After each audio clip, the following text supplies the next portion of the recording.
अनुभव विस्तार जोड़ी बनाए। सिर ऊंचा सीना तान दिया का आ जाएगा लौ, सागर का लिखेंगे हम गागर। दिए गए शब्दों में से उपयुक्त शब्द चुनकर काव्य पंक्तियां पूर्ण करना है। अपने सुख दुख को खालिस्तान सहें हम कैसे चुपचाप, थके हुए के लिए खालिस्तान सदा हवा की तरह, बैठे आंखों में खालिस्तान भरने को आंसू, माँ के नन्हे हाथों को बस यह खालिस्तान प्रसाद दो अपना। निम्नलिखित प्रश्नों के उत्तर एक एक वाक्य में लिखिए। कभी अपनी मुट्ठी में क्या बांधना चाहता है, कभी अपनी मुट्ठी में तकदीरें बांधना चाहता है। हम सीना तानकर किस प्रकार खड़े रहें, हम पर्वत की तरह सीना तानकर खड़े रहें। कभी नन्हे हाथों में किस प्रसाद को चाहता है, कभी नन्हे हाथों में ऐसा प्रसाद चाहता है जिसको लोग सपना मानते हैं। इस कविता में माँ का संबोधन किसके लिए है? इस कविता में माँ का संबोधन भारत माता के लिए है। अति लघुत्तरीय प्रश्न है। निम्नलिखित प्रश्नों के उत्तर 3 से 5 वाक्यों में लिखिए। कभी माँ से क्या क्या प्रार्थना करता है? कभी माँ से प्रार्थना करता है कि वह बुद्धि और बल में श्रेष्ठ बने, उसका सिर पर्वत सा ऊंचा हो ताकि वह सभी कठिनाइयों का डटकर मुकाबला कर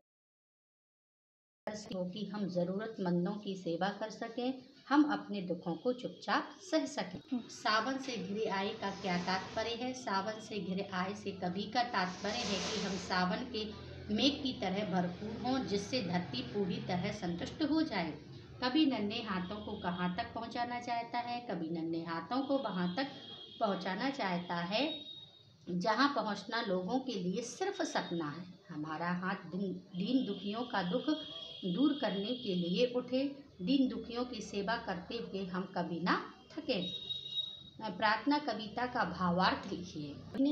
कवि ने बच्चों को प्रार्थना के माध्यम से परिपूर्ण बनने का आह्वान किया है। बच्चे माँ से प्रार्थना करते हैं कि वे तन मन और बुद्धि से परिपूर्ण हों ताकि वे दीन दुखियों की सेवा कर सकें, अपने दुखों को सहना सीखें, हम सावन के मेघ की तरह धरती की प्यास बुझा सकें, हम सभी को सुख शांति प्रदान कर सकें। भाषा की बात। निम्नलिखित शब्दों के सही उच्चारण कीजिए।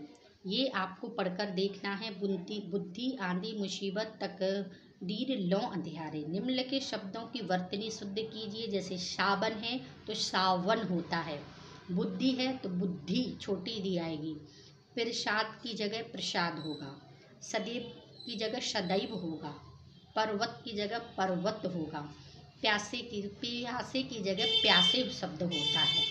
निम्नलिखित शब्दों के दो दो पर्यायवाची शब्द। पर्वत पहाड़ शैल, सिर शीश मस्तक, सागर समुद्र जलधि, हवा पवन वायु,